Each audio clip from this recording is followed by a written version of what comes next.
bienvenue dans cette nouvelle série vidéo de l'Institut français, une BD dans ton salon, présentée dans le cadre du festival virtuel de l'Institut français d'Allemagne, Mon Comic Salon. Dans ce premier épisode, j'aimerais vous parler de Cyril Pedrosa. Pour cela, j'ai choisi de vous présenter deux de ses romans graphiques que je trouve absolument incroyables, tous les deux publiés respectivement chez Dupuis en 2011 et 2018. Le premier étant Portugal, un album très personnel, quasiment autobiographique, et le second, L'âge d'or, coécrit avec Roxane Morel, un coup de cœur visuel.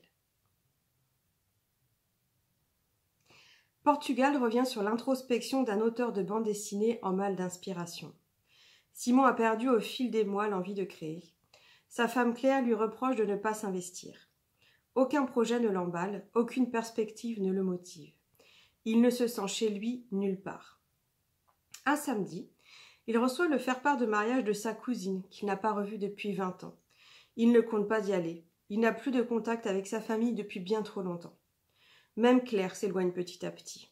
Sa vie n'a plus de sens, jusqu'au jour où il est invité au Portugal, dont sa famille est originaire, pour participer à un festival où il est auteur invité. C'est la révélation.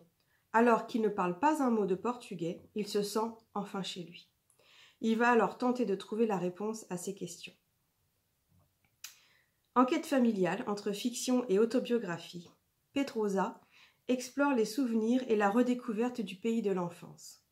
Une longue renaissance aux couleurs chatoyantes du Portugal, un véritable délice pour les yeux. Avec L'âge d'or, on change complètement de registre. Pedrosa nous plonge dans un temps lointain et révolu.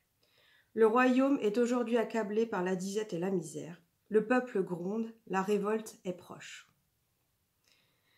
Fille aînée du roi, Tilda, héritière légitime, se voit évincée du trône à la mort du roi et est remplacée par son jeune frère. Condamnée à la réclusion, elle préfère s'exiler, malgré le soutien de ses plus proches conseillers et amis. Elle est loin d'avoir dit son dernier mot. Dans sa fuite et tout au long de son périple, elle est guidée par des signes qui semblent vouloir l'amener vers ce qu'on appelle l'âge d'or. Bien plus qu'une légende, c'est un livre oublié dont le pouvoir est si grand qu'il pourrait bien changer le monde.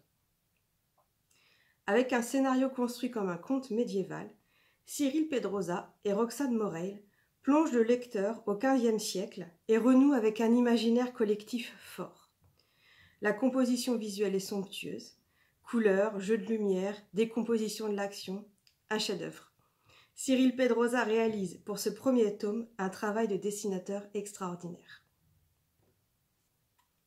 J'espère que cette vidéo vous aura donné envie de vous plonger dans l'univers coloré de Cyril Pedrosa.